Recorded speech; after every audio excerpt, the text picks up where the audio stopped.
ഈ ശബ്ദപരിധിക്കുള്ളിൽ ഞങ്ങളെ ശ്രമിച്ചുകൊണ്ടിരിക്കുന്ന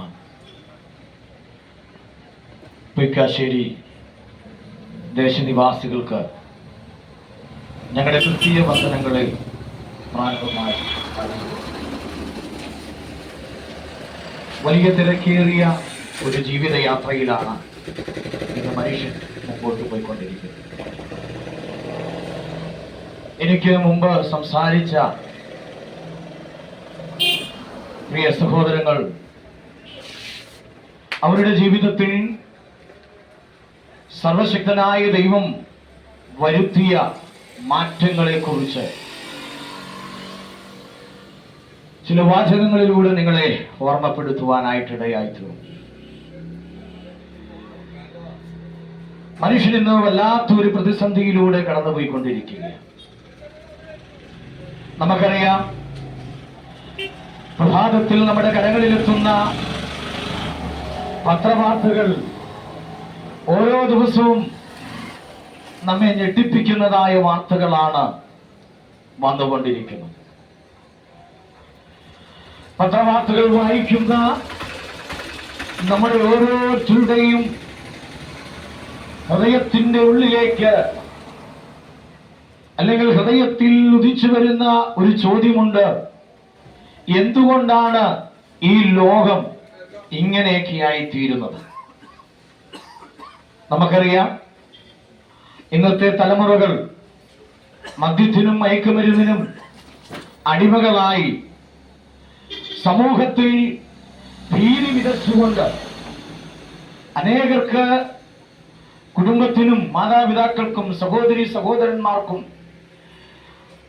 അയൽവക്കക്കാർക്കും ദേശനിവാസികൾക്കും നമ്മുടെ ഈ കൊച്ചു കേരളത്തിനും ഇന്ത്യ രാജ്യത്തിനുമൊക്കെ തലവേദന സൃഷ്ടിച്ചുകൊണ്ട് മുമ്പോട്ട് പോയിക്കൊണ്ടിരിക്കുമ്പോൾ, പ്രത്യേകം കഴിഞ്ഞ ദിവസങ്ങളിൽ നമ്മുടെ വാർത്തകളിൽ വന്നത് സൗമ്യ എന്ന ചെറുപ്പക്കാരിയെ ട്രെയിനിൽ വെച്ച് മാനഭംഗപ്പെടുത്തി നിഷ്കരണം ട്രെയിനിൽ നിന്ന് തള്ളിയിട്ട് കൊന്ന ഗോവിന്ദസ്വാമി എന്ന് പറയുന്ന ആ വ്യക്തി ജയിൽ ചാടിയ വാർത്തകൾ നമുക്ക് കാണുവാനായിട്ട് കഴിഞ്ഞു. ഒരു കൈയില്ലാത്തവനായി എണ്ണവരികിലുമുള്ള ആ മനുഷ്യൻ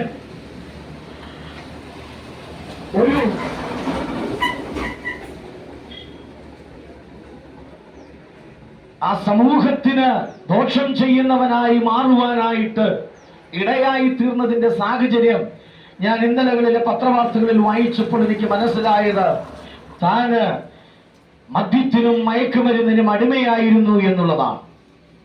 ആ മദ്യത്തിനും മയക്കുമരുന്നിനും അടിമയായി തീർന്ന് തന്റെ സ്വഭാവ മാറ്റപ്പെട്ട ഒരു ക്രൂരനായി, ഒരു സൈക്കോയായി മാറിയെന്നാണ് ആ പത്രവാർത്തയിൽ എനിക്ക് കാണുവാനായിട്ട് കഴിഞ്ഞത്.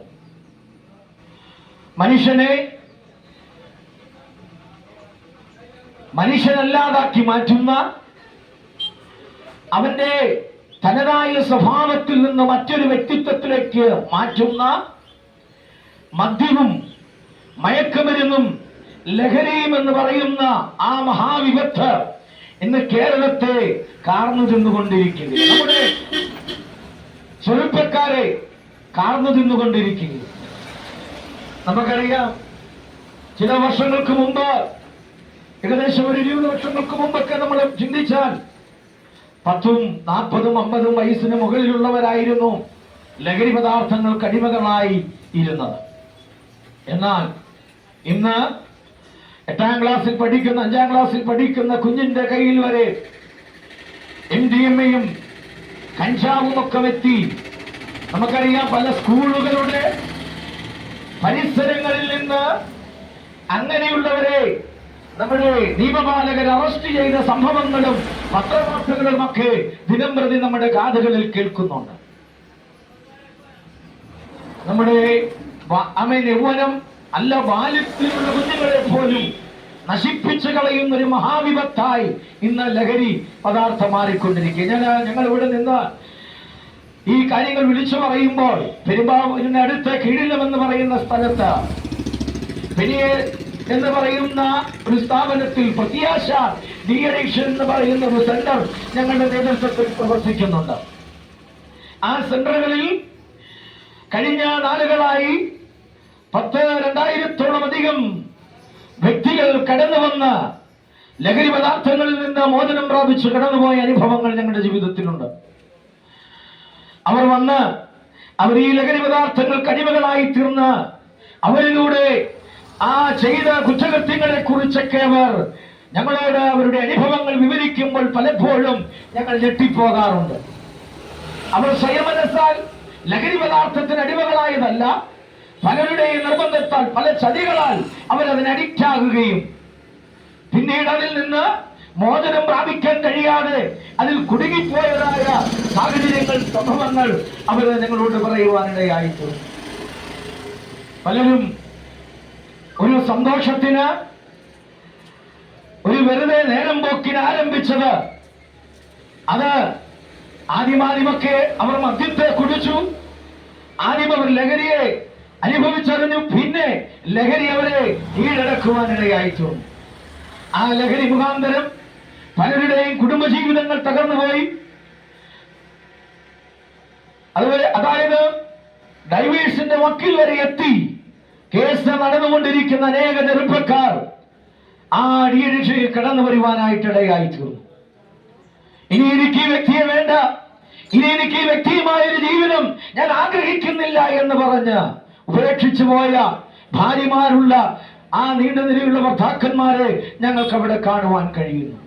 നോക്കിക്കേ, മദ്യം, ലഹരി എന്ന ഈ വിപത്ത് നമ്മുടെ സമൂഹത്തിൽ അനേക കുടുംബങ്ങളെ തകർത്തുകൊണ്ടിരിക്കുമ്പോൾ, മനുഷ്യനെ മനുഷ്യനല്ലാതാക്കി മാറ്റിക്കൊണ്ടിരിക്കുമ്പോൾ, അവനെ മൃഗത്തെക്കാൾ അതമ്പതിക്കത്തക്ക നിലയിൽ ക്രൂരനായ ഒരു മനുഷ്യനാക്കി മാറ്റിക്കൊണ്ടിരിക്കുമ്പോൾ, ഈ വിപത്തിൽ നിന്ന് എങ്ങനെ ഒരു മാറ്റം ഉണ്ടാകുവാൻ കഴിയുമെന്ന് ചോദ്യം നമുക്ക് മുമ്പിൽ ഉയർന്നു വരുമ്പോൾ, ആ ചോദ്യത്തിനുള്ള ഒരു ഉത്തരവുമായിട്ടാണ് ഞങ്ങൾ ഇന്ന് പകൽ ഈ പൊയ്ക്കാട്ടുശ്ശേരിയുടെ കവലയിൽ നിന്നുകൊണ്ട് നിങ്ങളോട് അറിയിക്കുന്നത്.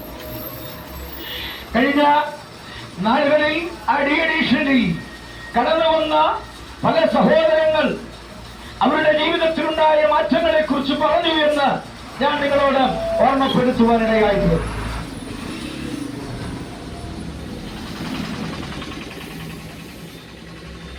അവരെ ഈ മദ്യപാനത്തിൽ നിന്ന് മോചനം പ്രാപിപ്പാൻ, അല്ലെങ്കിൽ ലഹരി പദാർത്ഥങ്ങളിൽ അവർക്ക് ഒരു മോചനം ലഭിക്കേണ്ടതിനാണ് കുടുംബക്കാർ, കൂട്ടുകാരൊക്കെ ചേർന്ന വലിയ തുക മുടക്കി ആശുപത്രികളിൽ, ഡീഡിക്ഷൻ സെന്ററുകൾ, ചികിത്സിക്കുന്ന സെന്ററുകളിലൊക്കെ കൊണ്ടുപോയി 1.5-2 ലക്ഷം രൂപയൊക്കെ മുടക്കി പല ആവർത്തി ചികിത്സിച്ചിട്ടും ഈ മദ്യത്തിൽ നിന്നോ മയക്കുമരുന്നിൽ നിന്നോ മോചനം പ്രാപിക്കാതെ 3 മാസം നല്ല പിള്ളയായി ചുമഞ്ഞുകൊണ്ട് നടന്ന് 3-ാം മാസം വീണ്ടും ആ മദ്യത്തിനും മയക്കുമരുന്നിനും അടിമയായി തീർന്നുകൊണ്ട് വീണ്ടും അവർ നാശത്തിലേക്ക് പോയ സംഭവങ്ങൾ ഞങ്ങൾക്ക് മുമ്പിലുണ്ട്. അങ്ങനെയുള്ള ഒത്തിരി സഹോദരങ്ങൾ ആ ഡിയഡിക്ഷനിൽ വന്ന് പങ്കെടുക്കാറുണ്ട്.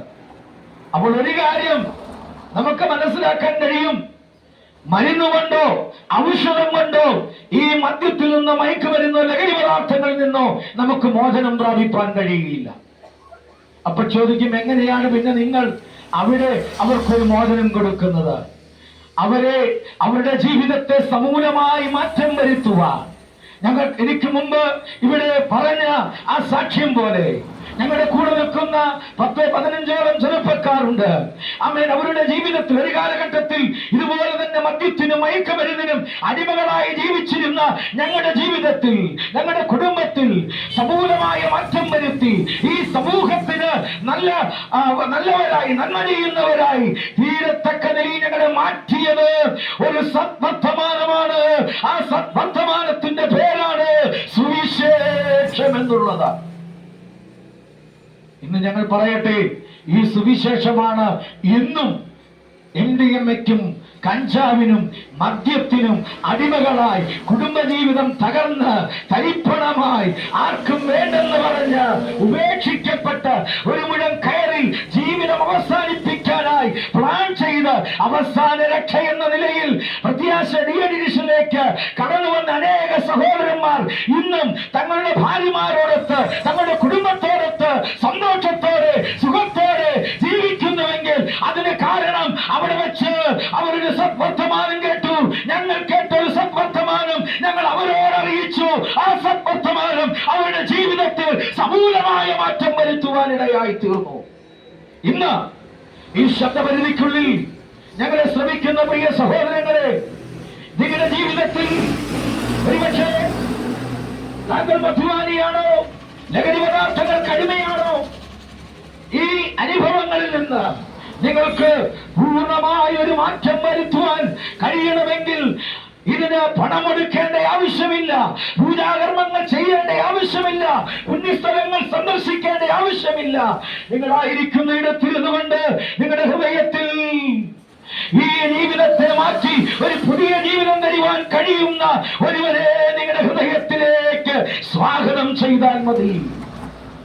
ആ വ്യക്തിത്വം നിങ്ങളുടെ ഹൃദയത്തിലേക്ക് വന്നാൽ, ആ വ്യക്തിത്വം നിങ്ങളുടെ ഹൃദയത്തിൽ വസിക്കുവാൻ അവസരം കൊടുത്താൽ, നിങ്ങളുടെ ജീവിതത്തിൽ ഈ പ്രവൃത്തികളിൽ നിന്നൊക്കെ വലിയ വിടുതൽ ലഭിക്കാനിടയായിത്തീരും. ഞാൻ പറഞ്ഞല്ലോ, ഞങ്ങളില് ആ സഹോദരങ്ങളില് ആ വലിയ മാറ്റം ഉണ്ടാകാനുള്ള കാരണം ഞങ്ങളുടെ ജീവിതത്തിലേക്ക് ആ വ്യക്തിയെ സ്വാഗതം ചെയ്തുകൊണ്ടാണ്. ഏതാണ് ഞങ്ങളുടെ ജീവിതത്തെ മാറ്റിയ സത്വർത്തമാനം? ഏതാണ് ഞങ്ങളുടെ ജീവിതത്തെ മാറ്റിയ വ്യക്തിത്വം? പ്രിയ സഹോദരങ്ങളെ, ഞാൻ മുമ്പ് പറഞ്ഞു, മനുഷ്യനെ മനുഷ്യനല്ലാതാക്കി മാറ്റുക, മദ്യത്തിനും മയക്കുമരുന്നിനും അടിമകളാക്കി അവരെ ഈ ലോകത്തിൽ ആർക്കും കൊള്ളരുതാത്തവരാക്കി ക്രൂര മനുഷ്യരാക്കി മാറ്റുന്നതിന് പിന്നിൽ അവരറിയാതെ അവരെ കൊണ്ട് ഇത് ചെയ്യിക്കുന്ന, അവരുടെ ജീവിതത്തിൽ ഒളിഞ്ഞു നിൽക്കുന്ന ഒരു ശത്രുവായ ഒരു അനുഭവമുണ്ട്. എന്താണ് അനുഭവം? സകല മനുഷ്യരെയും മനുഷ്യനല്ലാതാക്കി മാറ്റുന്ന, തെറ്റുകൾ ചെയ്യാൻ പ്രേരിപ്പിക്കുന്ന, കൊലപാതകങ്ങൾ ചെയ്യാൻ പ്രേരിപ്പിക്കുന്ന. നമുക്കറിയാം, നമ്മൾ പലപ്പോഴും പത്രവാർത്തകൾ കേൾക്കുമ്പോൾ നമുക്ക് കാണാൻ കഴിയുന്നു, 3 വയസ്സുള്ള പിഞ്ചു കുഞ്ഞിനെ 70-80 വയസ്സുള്ളതായ അപ്പച്ചൻ പീഡിപ്പിച്ചു, കൊന്നുവെന്നുള്ള വാർത്തകളൊക്കെ നമുക്ക് കേൾക്കുവാനായിട്ട് കഴിയുന്നുണ്ട്. ഒരുപക്ഷെ നമ്മൾ ആ വാർത്തകൾ കേൾക്കുമ്പോൾ നമ്മൾ പലപ്പോഴും നമ്മുടെ തലയിൽ കൈവച്ചു പോയിരുന്നിട്ടുണ്ട്. എങ്ങനെ മനുഷ്യന് കഴിയുന്നു? ആ കുഞ്ഞിന്റെ മുഖത്തേക്ക് നോക്കിയാൽ അവളെ താലോലിക്കണ്ട, ആ തന്റെ കൊച്ചുമകളുടെ പ്രായമുള്ള ആ കുഞ്ഞിൽ കാമാസക്തി കണ്ടുകൊണ്ട് അതിനെ പീഡിപ്പിച്ചു കൊല്ലുവാൻ അത്രത്തോളം നികൃഷ്ടനായ ക്രൂരനായ ഒരു മനുഷ്യനായി തീരുവാൻ ആ പിതാവിന് എങ്ങനെ സാധിച്ചു? പലപ്പോഴും നമ്മുടെ ഉള്ളിൽ ഉരുത്തിരിഞ്ഞു വരുന്നൊരു ചോദ്യം അതാ, എന്താ ആ പിതാവിനെ കൊണ്ട് അങ്ങനെ ചെയ്യിപ്പിച്ചത്? വിദ്യാഭ്യാസമില്ലാത്തത് കൊണ്ടാണോ? കഴിവിന് പരിജ്ഞാനമില്ലാത്തത് കൊണ്ടാണോ? എന്താണ് ആ വ്യക്തിയെ അങ്ങനെ ചെയ്യാനായിട്ട് കാരണമായി തീർന്നത്?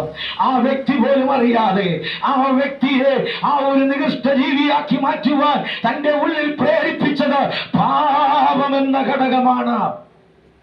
പ്രിയ സഹോദരങ്ങളെ, ശരിയിലുള്ള എന്റെ പ്രിയ സഹോദരങ്ങളെ, ദേശനിവാസികളെ, മനുഷ്യനെ പാപം ചെയ്യിക്കാൻ, മനുഷ്യനെ ക്രൂരനാക്കി മാറ്റുവാൻ, ഈ സമൂഹത്തിന് കൊള്ളരുതാത്തവനാക്കി മാറ്റുവാൻ, അവന്റെ ഹൃദയത്തിൽ തെറ്റുകൾ ചെയ്യാൻ പ്രേരിപ്പിക്കുന്ന ഒരു ഘടകമാണ് പാപം എന്ന് പറയുന്നത്. ഒരുപക്ഷെ നിങ്ങൾ ഇതിനു മുമ്പ് ഇതുപോലെയുള്ള സന്ദേശങ്ങൾ കേട്ടുകാണും. ഈ പാപം എന്ന വിഷയത്തെ കുറിച്ച് നിങ്ങൾ കേട്ടുകാണും. ഒരുപക്ഷെ നിങ്ങൾ പറയും, ഇവർക്ക് എപ്പോഴും ഈ പാപം പാപം പാപം എന്ന് പ്രസംഗിക്കാനേ സമയമുള്ളൂ. എന്നാൽ ആത്മാർത്ഥമായി ഒരു പഠിതാവിനെ പോലെ മനുഷ്യന്റെ ജീവിതത്തിന്റെ ഈ അവസ്ഥകൾ, ഈ അനുഭവങ്ങൾ എങ്ങനെ ഉണ്ടാകുന്നു എന്ന് നിങ്ങളൊന്ന് ശ്രമിച്ചു പഠിച്ചു നോക്കിയാൽ വ്യക്തമായി മനസ്സിലാക്കുവാൻ കഴിയും. പാപമാണ് മനുഷ്യരെ തെറ്റിലേക്ക് നയിക്കുന്നത്. ചിലർ പറയാറുണ്ട്, പാപം എന്ന് പറയുന്ന ഒരു സംഭവമില്ല, മനുഷ്യരെ ഭാവി എന്ന് വിളിക്കുന്നത് തെറ്റാണെന്ന് ചിലർ പറയാറുണ്ട്. ഞാൻ ചോദിക്കട്ടെ, ഞങ്ങൾ എപ്പോഴും പലപ്പോഴായി പറയുന്ന ഒരു ഉദാഹരണമുണ്ട്. പാപം ഈ ഭൂമിയിലുണ്ടോ? ഞാൻ ഇവിടെ നിൽക്കുമ്പോൾ എനിക്ക് മുമ്പിലും സൈഡിലും ഒക്കെ ആയിട്ട് അനേക കടകൾ ഇവിടെയുണ്ട്. രാത്രിയിൽ കടയടച്ചു പോകുന്ന സഹോദരങ്ങൾ ആ കടയടച്ചു പോകുമ്പോൾ നന്നായി ആ ഷട്ടറുകൾ താത്ത് ഗോദ്രേജിന്റെ നല്ല താഴിട്ട്, വില കൂടിയ താഴിട്ട് അത് പൂട്ടി ഉറപ്പിച്ചിട്ടാണ് അവർ വീട്ടിലേക്ക് പോകുന്നത്. ഒന്നുകൂടെ പൂട്ടിയിട്ട് ഒന്നുകൂടി ആ താഴെന്ന് വലിച്ചു നോക്കൂ. എന്തിനാ വലിച്ചു നോക്കുന്നേ?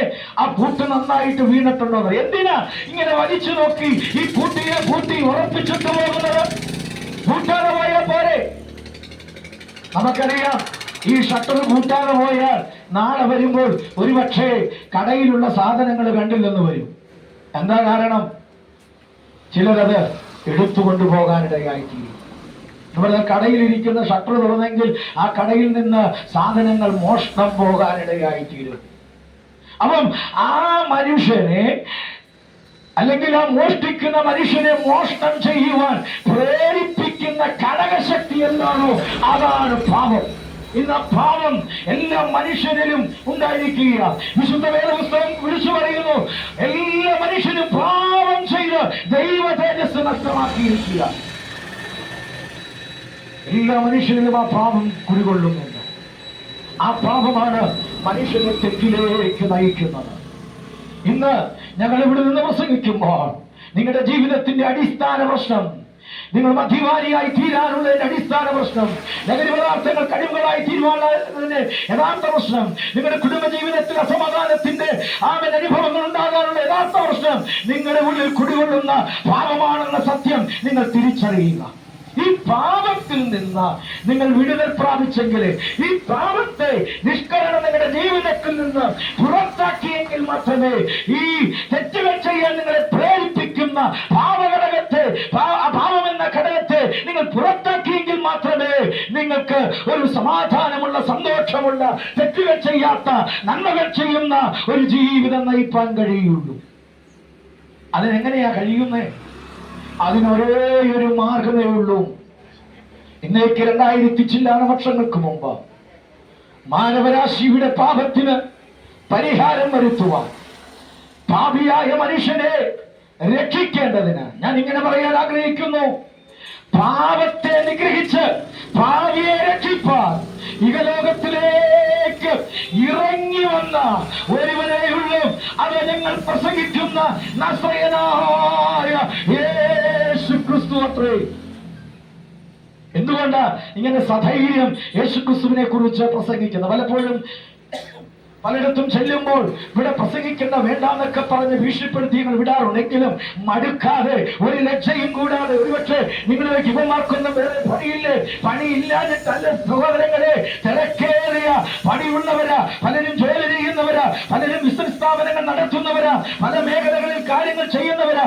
ഈ തിരക്കേറിയ ജീവിതത്തിന്റെ ഇടയിലും ഞങ്ങളെ പാപത്തിൽ നിന്ന് രക്ഷിച്ച് ഞങ്ങളുടെ ജീവിതത്തിൽ സമാധാനം നൽകി മദ്യത്തിനും മയക്കുമരുന്നിനും പണികളിൽ നിന്നൊക്കെ ഞങ്ങളെ മാറ്റി, ഞങ്ങളെ രക്ഷിച്ച് ഞങ്ങളുടെ കുടുംബജീവിതം നൽകി സമൂഹത്തിന് നല്ലവരാക്കി ഞങ്ങളെ മാറ്റിയ ഒരു സദ്വർത്തമാനമുണ്ട്. അത് ഞങ്ങൾ അറിയിച്ചില്ലെങ്കിൽ പിന്നെ ആര് നിങ്ങളോട് അറിയിക്കും? അതുകൊണ്ടാ ഞങ്ങൾ സധൈര്യം വന്ന് ഈ കാര്യം വിളിച്ചു പറയുന്നത്. അതുകൊണ്ട് പ്രിയ സ്നേഹിതരെ, ദേശനിവാസികളെ, നിങ്ങളുടെ ജീവിതത്തിൽ സമൂലമായ മാറ്റം വരുത്തുവാൻ, അനുഗ്രഹപൂർണമായ ഒരു മാറ്റം ഉണ്ടാകുവാൻ യേശു ക്രിസ്തുവിന് മാത്രമേ കഴിയൂ. അങ്ങനെയെങ്കിൽ ആ യേശു ക്രിസ്തുവിലൂടെ എങ്ങനെയാണ് അത് സാധിക്കുന്നത്? അതിന് ചിലവുണ്ടോ? അതിനുവേണ്ടി എന്തെങ്കിലും പുണ്യസ്ഥലങ്ങൾ സന്ദർശിക്കേണ്ടതുണ്ടോ? ഒന്നുമില്ല. നിങ്ങളായിരിക്കുന്ന ഇടത്തിരുന്നു കൊണ്ട് എന്റെ യേശു എന്റെ പാപങ്ങളെ മോചിപ്പാനായിട്ട് ഇന്നേക്ക് 2000 ചില്ലാന വർഷങ്ങൾക്ക് മുമ്പ് ലോകത്തിന്റെ മധ്യഭാഗമാകുന്ന പലസ്തീനിൽ മനുഷ്യനായി അവതരിച്ച് 33 തിരുവയസ്സ് വരെ പലസ്തീനിൽ ജീവിച്ച് അത്ഭുതങ്ങളാൽ, അടയാളങ്ങളാൽ, വീരപ്രവൃത്തികളാൽ താൻ ദൈവപുത്രൻ എന്ന് തെളിയിച്ച ആ തന്നിലൂടെ രോഗികളായവർക്ക്, മുടന്തന്മാർക്ക്, കുഷ്ഠരോഗികൾക്ക് ജീവിതത്തിൽ അസമാധാനം നിലനിന്നവർക്ക് സമാധാനവും സന്തോഷവും വിടുതലും നൽകി 33 തിരുവയസ്സിൽ മാനവരാശിയെ പാപത്തിൽ നിന്ന് രക്ഷിപ്പാനായി, പാപത്തിന്റെ ശമ്പളമാകുന്ന മരണം, പ്രിയ സഹോദരങ്ങളെ, ഈ ദേശനിവാസികളെ, നിങ്ങളുടെ എല്ലാ പാപത്തിന്റെ അനന്തര ഫലമാകുന്ന ആ മരണം താൻ തന്നെ സ്വീകരിച്ചുകൊണ്ട് വൈക്കാട്ടുശ്ശേരിയിലുള്ള അല്ല, ഈ നെടുമ്പാശ്ശേരിയിലുള്ള അല്ല, ഈ കേരളത്തിൽ ലോകമെമ്പാടുമുള്ള മാനവരാശിക്ക് വേണ്ടി ജനിച്ച് മരിച്ച് ഇനിയും ജനിക്കാനിരിക്കുന്നവർക്ക് വേണ്ടിയും ഇന്നേക്ക് 2000 ചില്ലാന വർഷങ്ങൾക്ക് മുമ്പ് കാൽവരിയുടെ കൊലക്കളത്തിൽ അവൻ യാഗമായി തീർന്നു. മാനവരാശിയുടെ പാപത്തിന് വേണ്ടി യേശു ക്രിസ്തു മരിച്ചു. അവന്റെ മരണത്താൽ പാപങ്ങൾക്ക് മോചനം വന്നിരിക്കുക. അപ്പോൾ ഒരു ചോദ്യം ഉരുത്തിരിഞ്ഞു വരുവാൻ സാധ്യതയുണ്ടോ? അപ്പോൾ അങ്ങനെയെങ്കിൽ പാപത്തിനൊരു ശിക്ഷയില്ലേ? പ്രിയ സ്നേഹിതരെ, പാപത്തിന്റെ ശിക്ഷ യേശു ഏറ്റെടുത്തു. ഇനി പാപത്തിനൊരു ശിക്ഷയില്ല. പക്ഷെ ഇനി എന്തിനാ ശിക്ഷ? നിങ്ങളെ പാപത്തിൽ നിന്ന് വിടുവിക്കുവാൻ നിങ്ങൾക്ക് വേണ്ടി കാൽവരിയിൽ മരിച്ച യേശുവിനെ വിശ്വസിച്ചില്ലെങ്കിൽ അതിന് ശിക്ഷയുണ്ട് എന്ന കാര്യം ഇന്ന് പകൽ നിങ്ങൾ ഓർമ്മപ്പെടുത്തി. ആ സത്യം നിങ്ങളെ വിളിച്ചറിയിക്കേണ്ടതിന് വേണ്ടിയാണ് ഞങ്ങൾ ഇന്ന് ഈ പൊയ്ക്കാട്ടുശ്ശേരിയുടെ കവലയിൽ നിൽക്കുന്നത്. അതുകൊണ്ട് മനുഷ്യനെ പാപത്തിൽ നിന്ന് രക്ഷിപ്പാൻ ഇഹലോകത്തിലേക്ക് ഇറങ്ങി വന്ന് മനുഷ്യനായി അവതരിച്ച ഒരുവനാണ് നസ്രയനായ യേശു. ആ യേശുവിനെ ഹൃദയം കൊണ്ട് വിശ്വസിക്കുകയും വായു കൊണ്ട് ഏറ്റുപറയുകയും അവന് വേണ്ടി തങ്ങളുടെ ജീവിതത്തെ സമർപ്പിക്കുകയും ചെയ്താൽ ആ യേശു നിങ്ങൾക്ക് വേണ്ടി കാൽവരി ചൊരിഞ്ഞ പുണ്യാക രക്തത്താൽ നിങ്ങളുടെ പാപങ്ങളെ മുഴുവൻ കഴുകി ശുദ്ധീകരിപ്പാനിടയായി തീരും. അത് ദൈവം തന്നെ പറഞ്ഞു, നിങ്ങളുടെ പാപം എത്ര കടിച്ചുമപ്പായാലും അത് ഹിമം പോലെ വെളുപ്പിക്കാമെന്ന്. അങ്ങനെയെങ്കിൽ പ്രിയ സ്നേഹിതരെ, നിങ്ങളുടെ ജീവിതത്തിലെ പാപത്തെ തന്റെ രക്തത്താൽ കഴുകി ശുദ്ധീകരിച്ച് പാപമില്ലാത്തൊരു മനുഷ്യനാക്കി മാറ്റുവാൻ കഴിയുന്ന ഒരു സത്വർത്തമാനമാണ് നിങ്ങളോട് ഇന്ന് പകൽ ഞങ്ങൾ അറിയിപ്പാനിടയായി തീർന്നത്. ആ സത്വർത്തമാനം യേശുക്രിസ്തുവിന്റെ ജീവിതമാണ്. ആ യേശുക്രിസ്തു നിങ്ങൾക്ക് വേണ്ടി നൽകിയ ആ കാൽവരി ക്രൂശിലെ മരണമാണ്. ആ മരണത്താലാണ് നമുക്ക് രക്ഷ പ്രാപിപ്പാനായിട്ട് കഴിയുന്നത്. ഈ പൊയ്ക്കാട്ടുശ്ശേരിയിലുള്ള പ്രിയ സഹോദരങ്ങളോട്, മാതാപിതാക്കളോട്, എന്റെ സമപ്രായക്കാരോട് ഞാൻ ഓർമ്മപ്പെടുത്തട്ടെ, ഈ ലോകത്തിൽ കേവലം നമ്മുടെ ആയുസ്സുകൾ ഇനി വളരെ കുറവാണ്. കഴിവതും 80 വയസ്സ് വരെയൊക്കെ നമ്മുടെ ആയുസ് പലപ്പോഴും ഈ ലോകത്തിൽ കാണുകയും 40 വയസ്സ് കഴിഞ്ഞാൽ നമ്മുടെ ജീവിതം പലപ്പോഴും പകുതി വർഷങ്ങൾ, ദിവസങ്ങൾ കഴിഞ്ഞു പോയിരിക്കുകയാണ്. ഇനി ചില ദിവസങ്ങൾ മാത്രമേ നമ്മുടെ മുമ്പിലുള്ളൂ. ക്ഷണിക്കാത്ത അതിഥിയെ പോലെ ഏത് സമയവും മരണം നമ്മുടെ ജീവിതത്തിൽ കടന്നു വരാൻ സാധ്യതയുണ്ട്. അതുകൊണ്ട് പ്രിയ സ്നേഹിത, നിങ്ങൾ ഈ നാളെയോ നിങ്ങൾ മരിക്കുമ്പോൾ പാപത്തിലാണ് നിങ്ങൾ മരിക്കുന്നതെങ്കിൽ, ഞാൻ പറഞ്ഞല്ലോ, ആ യേശുവിനെ വിശ്വസിക്കാത്തവർക്ക് ശിക്ഷാവിധി ഉണ്ടായിരിക്കുകയാണ്. സ്തോത്രം. ആ ശിക്ഷാവിധിയിൽ നിങ്ങൾപ്പെട്ട് നിങ്ങൾക്ക് വേണ്ടി ഒരുക്കിയിരിക്കുന്ന നിത്യനാശത്തിലേക്ക് നിങ്ങൾ പോകുവാനിടയായിത്തീരും. അങ്ങനെ നിങ്ങൾ നിത്യനാശത്തിലേക്ക്, നിത്യനരകത്തിലേക്ക് പോകാതിരിക്കേണ്ടതിനാ നിങ്ങൾക്ക് വേണ്ടി സർവശക്തനായ, നിങ്ങളെ നിർമ്മിച്ച, നിങ്ങളെ സ്നേഹിച്ച അരിമനാഥനായ യേശു നിങ്ങൾക്ക് വേണ്ടി ഒരുക്കിയിരിക്കുന്ന ആ നിത്യരാജ്യം അവകാശമാക്കുവാനുള്ള ഒരു സദ്വർത്തമാനം കൂടിയാണ് ഞങ്ങൾ നിങ്ങളോട് അറിയിച്ചത്. ഈ നിത്യത, ഈ നിത്യസമാധാനം, നമ്മുടെ ജീവിതത്തെ സമൂലം മാറ്റുന്ന ഈ സുവിശേഷം, ആ സുവിശേഷമാകുന്ന യേശുവിനെ നിങ്ങൾ ഹൃദയത്തിൽ വിശ്വസിച്ചുകൊണ്ട് ഏറ്റുപറയുന്നതെങ്കിൽ പൂർണ്ണമായും നിങ്ങൾക്കൊരു മാറ്റം സംഭവിക്കും. അതിനുവേണ്ടി നിങ്ങൾ ഇരിക്കുന്ന ഇടങ്ങളിൽ നിന്നുകൊണ്ട്, യേശുവേ, ഞാനൊരു പാപിയാണ്, എൻ്റെ പാപത്തിന് പകരമായി അങ്ങ് കാൽവരിയിൽ മരിച്ചു എന്ന് ഞാൻ മനസ്സിലാക്കുന്നു. ഞാൻ എൻ്റെ ജീവിതത്തെ അങ്ങേക്ക് വേണ്ടി തരികയാണ്. എൻ്റെ പാപങ്ങളെ എനിക്ക് വേണ്ടി കാൽവരിയിൽ ചൊരിഞ്ഞ രക്തത്താൽ കഴുകി ശുദ്ധീകരിക്കണമേ, എന്നെ അങ്ങയുടെ മകനായി സ്വീകരിക്കണമേ എന്ന് ദൈവസന്നിധിയിൽ ഏൽപ്പിച്ച് പ്രാർത്ഥിച്ചാൽ തീർച്ചയായും ആ ദൈവം നിങ്ങളുടെ പാപങ്ങളെ കഴുകി ശുദ്ധീകരിച്ച് ദൈവത്തിന്റെ മകനായി നിങ്ങളെ സ്വീകരിക്കാനിടയായിത്തീരും. അതിനായിട്ട് ദൈവം നിങ്ങളെ എല്ലാവരെയും സഹായിക്കട്ടെ എന്ന് ഞാൻ ദൈവസന്നിധിയിൽ പ്രാർത്ഥിക്കുകയാണ്. ഇതുവരെ ഈ ശബ്ദപരിധിക്കൽ ശ്രമിച്ച എല്ലാ സഹോദരങ്ങളോടും എൻ്റെ ഹൃദയംഗമായി നന്ദി അറിയിക്കുന്നു. ഈ വാർത്ത, ഈ കേട്ട സത്വർത്തമാനം നിങ്ങൾ ഉപേക്ഷയായി വിചാരിക്കരുതേ.